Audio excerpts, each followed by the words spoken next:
चींटी और घमंडी हाथी। एक जंगल में एक घमंडी हाथी रहता था। वो जंगल में सभी जानवरों को परेशान करता था। इसी जंगल में चींटियां भी रहती थी।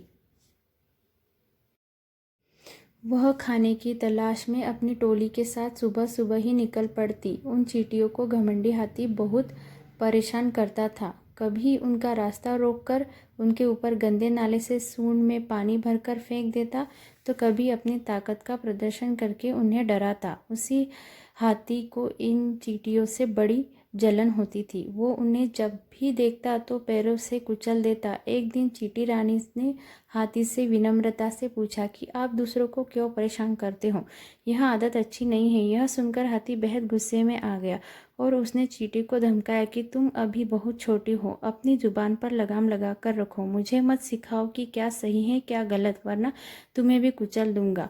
यह सुनकर चींटी निराश हुई, लेकिन उसने मन ही मन हाथी को सबक सिखाने की ठानी। चींटी पास ही एक झाड़ी में छिप गई और मौका देखते ही चुपके से हाथी की सूंड में घुस गई।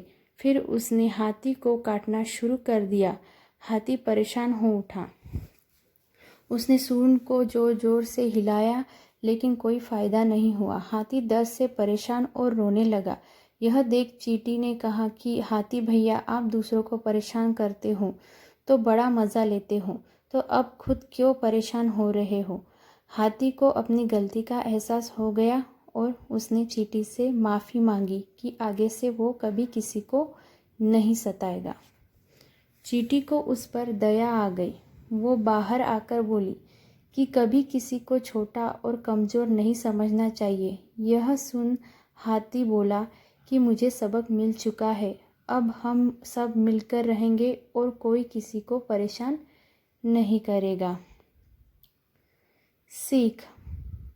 हमें इस कहानी से यह सीख मिलती है कि घमंडी का सिर सदा नीचे होता है। कभी किसी को कमज़ोर और छोटा न समझे।